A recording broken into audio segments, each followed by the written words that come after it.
ग्रामीण पाणी पाहिजे आणि हे शिव मंदिर आनंद सोसायटीचं मंदिराच्या प्रांगणापासून बडे यांच्या दुकानापासून तर समोर इथे आल्यानंतर पाटील राजपूत आणि शुक्ला यांच्या घरासमोरपर्यंत तुम्हाला पाणी. भूषण कुलकर्णी हे विस्थापित झालेले आहेत, त्यांनी घर सोडलेलं आहे, रस्ता नाही त्यांना.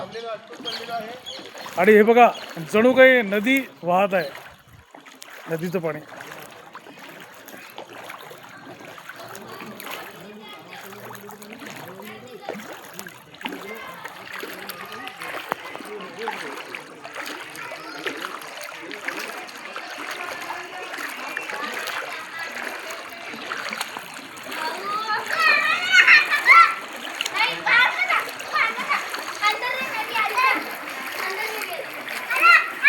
विचित्र व्यवस्था झाली.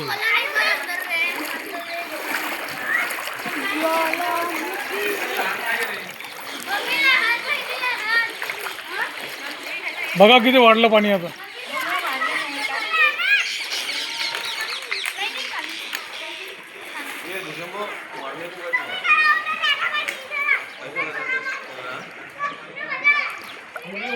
खूप वाढलं पाणी आता. आमच्या घरात गेलं पाणी, माझ्या ओट्यापर्यंत.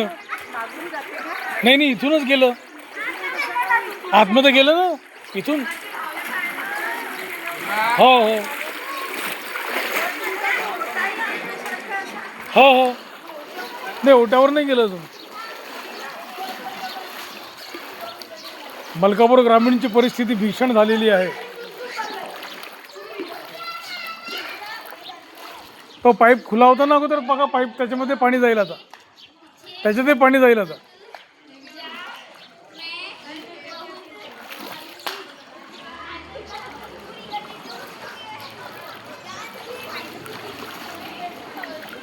अरे बापरे कितना पानी आ गया, अरे बापरे कितना पानी आ गया इधर.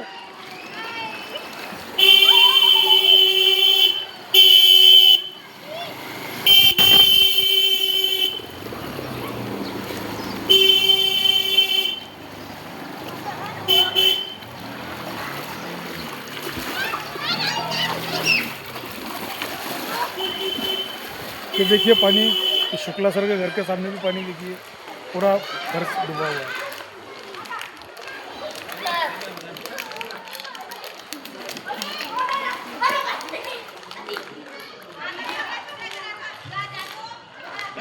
सरांच्या घरामध्ये पाणी जातं बघ, पाईपच्या ड्रेनेजच्या पाण्यामधून पाणी एवढं लेवल वाढलेली आहे की पाणी ड्रेनेजमधून आत जाते, बघायला मिळतं दिसतं.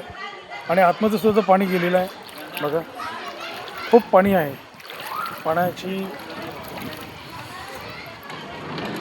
हे बघा कितपर्यंत पाणी गेलेलं आहे, जवळपास चौकटीपर्यंत पाणी गेलेलं आहे, पहिल्या पायरीपर्यंत आतमध्ये पाणी गेलेलं आहे.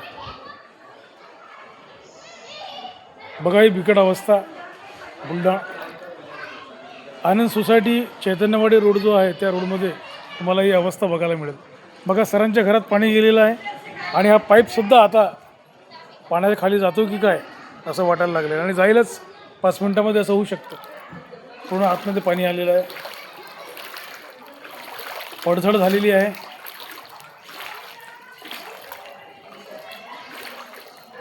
याच्याकडे जनप्रतिनिधींनी लक्ष देणे गरजेचं आहे.